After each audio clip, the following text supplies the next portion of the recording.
Lake George Battlefield Moments, a production of the Lake George Battlefield Park Alliance, preserving our area's incredible history. A weekly feature on Lake George Radio, 93.5 FM, and live streaming at lakegeorgeradio.com.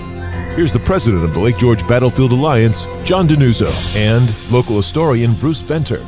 Good morning. This is John DiNuzzo of Lake George Battlefield Park Alliance. I'm joined by Bruce Venter, a member of the Lake George Battlefield Park Alliance Board of Trustees. The last 2 weeks, we've been speaking on the Battle of Lake George, the anniversary for which is on September the 8th. September 8th, 1755. It's a very significant piece of Lake George history, but also American military history. Ultimately, it was a victory for the British, although, as we heard in the last 2 weeks, it was in doubt for a while. Certainly the French prevailed at the Bloody Morning Scout, the first phase.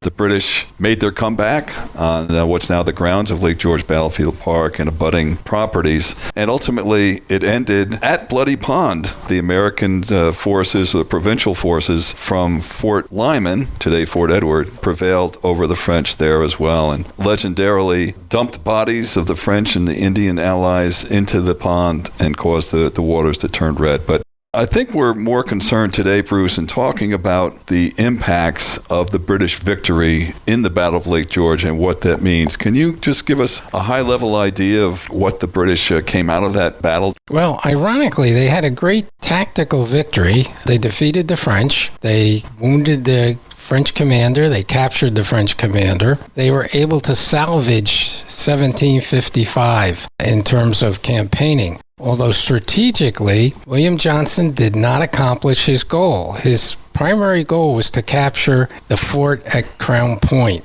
Fort St. Frederick. And of course, with the French catching him at Lake George and having the battle, by the time it was over and with the casualties and what have you, he never got underway again to come north on Lake George and then to Ticonderoga and eventually to Crown Point. And so it was not a success there. But the English saw it as a great victory, and they awarded William Johnson with a baronet. He's now called Sir William Johnson forever and ever. They gave him a significant amount of money, equal to probably in today's market maybe several $1 million, and they're very appreciative of what he did. So the French scatter after this, and we don't see the French again in 1755, is that correct? You don't see them again in 1755, and you don't see them much in 1756 in this area. Essentially, Johnson decides to build a fort here, which will become Fort William Henry, and that started in the fall of 1755 and completed in 1756. General Montcalm will come to Canada, but he's going to mostly take care of things out in the Oswego area, where he captures the forts at Oswego. And so this area is safe for some time until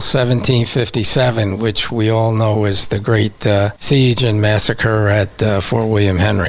Now, Bruce, you're a well-known historian. I don't know about that. All right. Some people know me. You're a historian of 18th century military history in what's now the United States and Canada. The British Army, per se, was almost completely made up of American provincials, not regulars from the British Army. Right.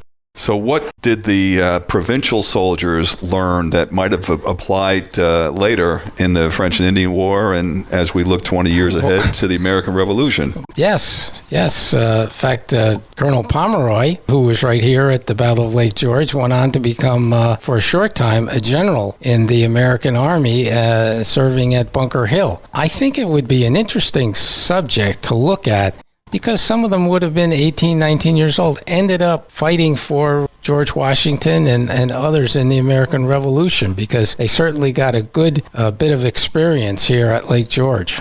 I know names, not necessarily the Battle of Lake George, but later in the French and Indian War who fought here, John Stark, Philip Schuyler, others. Certainly they were pretty prominent for the Continental Forces in the 1770s. That's right. For that time period, 4 years of 55 through 59, Lake George was as prominent as anywhere, I would say, in terms of the French and Indian War in North America. Would you agree? Yes, all the British commanders would know about Lake George and the water route, because to get from New York City to Canada, you had to come right down through Lake George and up Lake Champlain. So again, the 3 phases, the Battle of Lake George happened at Bloody Morning Scout in Queensbury, Lake George Battlefield Park at Lake George, and Bloody Pond, which is in the town of Lake George along Route 9. Go to our website, lakegeorgebattlefield.org, for more information, or email us at info@lakegeorgebattlefield.org. Thank you very much, Bruce. Thanks, John.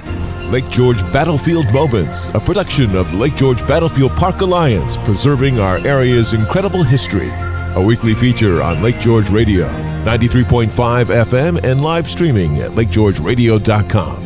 If you have any questions regarding Lake George Battlefield Moments, email info@lakegeorgebattlefield.org. And tune in every Saturday morning at 9:45 for Lake George Battlefield Moments.